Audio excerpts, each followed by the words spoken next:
everybody, welcome to Vine Path. Vine Path is a wine club put on by Balco's Wine and Cheese in Back Bay in Boston, Massachusetts. My name is Mariana. I am the wine buyer there, and every month I pick 4 wines that pertain to a theme and we explore a new topic in the world of wine. This month we're doing supporting grapes in leading roles. So grapes that you usually see in blends as more supporting grapes, similar to how there's a lot of actors that continuously get supporting roles instead of being cast as the main character. But I wanted to explore each grape as how it would be if it were 100% that varietal. Up first we have Forlorn Hope's Nacré. It's 100% Semillon. It's a 2014, so it's got a few years in the bottle to age. It's an 8-year-old wine. The grape Semillon. This one was a little bit of a stretch because there are regions in the world that take Semillon very seriously, specifically Hunter Valley in Australia, South Africa. One we have here is from California, from Forlorn Hope, Matthew Rorick, with the help of Danielle Shihab, and their whole team is really awesome.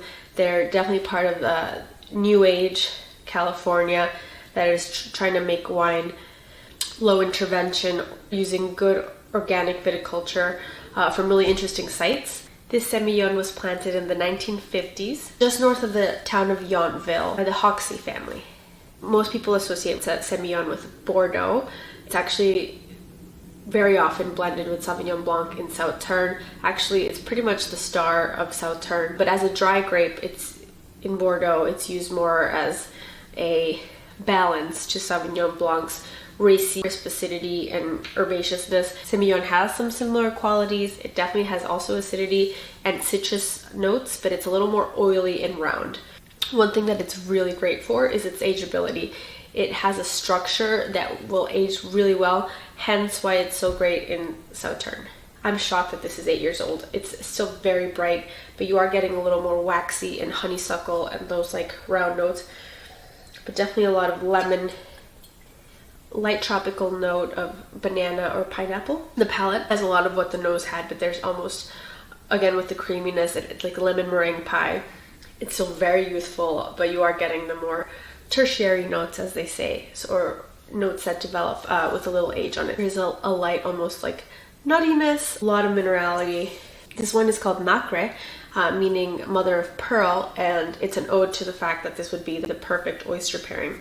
So definitely will add a creaminess. I think this would be with some chicken, ginger, scallion stir fry, something with a little spice to it. Up next we'll be going to Tuscany, to Vallone di Cecione. This is their 2018 100% Canaiolo. First off, wonderful label.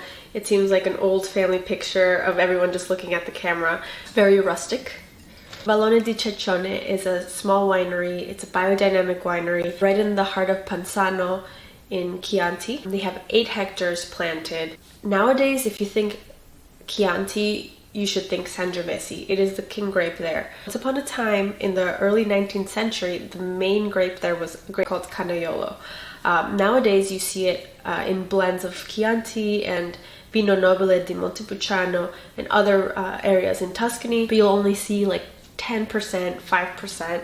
It's really more just to give it a little spice, a little color. The reason is after phylloxera, it did not take well to replanting. It didn't really take on to the new American rootstocks that the grapes were planted on. Sangiovese did really well, and so a lot of the replanting was all Sangiovese. Some winemakers are starting to go less into Canaiolo and starting to do more Sangiovese and other grapes, but there's a lot of winemakers that are really trying to bring back Canaiolo and make sure that it's there because it originates from this region. So as you can see, very deep ruby color.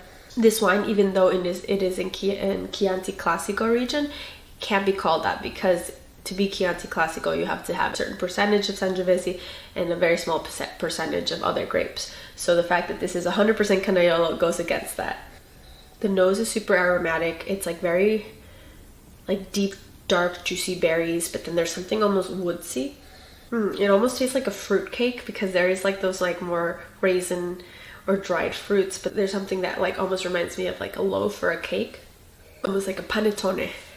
I like that this wine is just very straightforward. It's Not necessarily something to write home about, but it's very, just hits the spot. I would pair this with like a quick pasta that I whipped up, maybe with some like tomato sauce, definitely some Parmesan, just an everyday beautiful expression of Tuscany.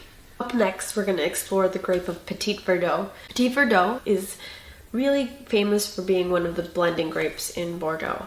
But unlike Cabernet Sauvignon or Merlot, which you see big percentages of, or even Cab Franc, Petit Verdot you usually just see a little percentage. That is for many reasons. First off, Petit Verdot is a grape more suited for warmer climates. It's kind of a mystery why it really Bordeaux became one of its main homes, because Bordeaux historically is actually a cooler climate that Petit Verdot struggles to ripen in. It might even be getting its name from that little green one. Petit Verdot is usually the last grape to ripen, and so it stays green for a longer time.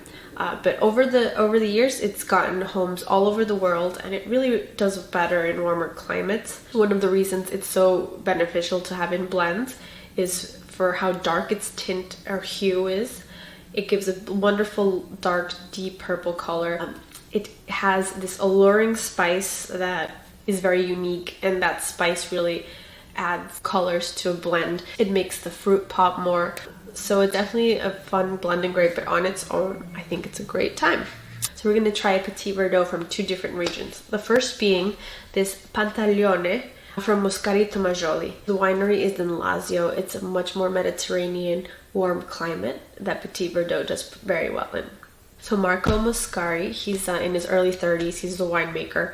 Him and his father really revamped the farm that their family had, and they're planting really cool stuff. A lot of more indigenous grapes. They take Vermentino very seriously, but then they've planted a few hectares of different grapes like Alicante Boucher and this Petit Verdot. First off, right off the bat, you see that deep, deep, dark, plummy, figgy color. Wow, very aromatic. When I first smelled this, there's something almost like cooked fruits and very spicy. I get like ripe black plums and cherries. The palate, you keep getting that, but then you get almost like a medicinal quality that kind of reminds me of, I think, Dimetap, but in a really good way. The texture is definitely there. It has this almost like coating. This feel is actually has to do with glycerin. Glycerin is actually a byproduct of fermentation, so that's a lot of the that texture, that almost jelly-like texture. When I first tried this wine, I could have sworn it had oak on it, but in fact, this is 100% stainless steel, so all that spice is coming from the grape. But luckily, even with those like almost jammy notes, the acidity is there, which is the key to making this a balanced wine. I would pair this with some sort of fruit reduction, so some duck or pork chop with a fig reduction. I think it would be really nice. Up next, we've got the Clandestino from Viña Laurent. This is a family winery that I'm really excited about. Damien and Lorena Laurent are a power couple. Damien actually grew up in the Bordeaux region with a family winery that he helped his grandpa in since he was a little kid. As an adult, he met Lorena. They lived in France, and eventually they said, wait a minute, Lorena also comes from a winemaking country, Chile. So they explored the idea of having a winery there. In 2008, they planted a lot of grapes and actually moved there in 2013 to start their winery. They actually focus on grapes typical to Bordeaux, Petit Verdot being one of them. They are in the Maipo Valley. This is the northern part of central Chile. Not surprising, it is a deep purple color. Again, I get the purple fruits, plum, but there's something really intriguing about it. It smells almost like clay or wet earth, kind of like dirt after it just rained all day. Very fresh. There's a light almost smokiness, and the tannins are quite sticky, but you still get those fig notes. This is a burger wine if I ever saw one. Definitely cheese, tomato, lettuce, onion, the whole thing. They name all of their wines something funny. So this one is the Clandestino. They named it this way because when Damien first arrived to Chile, I think for a few months he was undocumented, so he was living a clandestine life. So this is an ode to that. I hope you enjoyed this month as much as I did, and you got a deeper understanding of these grapes usually used in blends. Sometimes it's fun to explore the world of a supporting great actor. For example, my favorite show is Better Call Saul. If it hadn't been for Vince Gilligan trying to open up the world of a supporting actor, we wouldn't have Better Call Saul. See you all next month. Thank you so much. Bye. Quick side note that I just noticed that I think is hilarious. If you notice the Forlorn Hope cork, it says forlornhopewines.com, and then it's a number. Call me.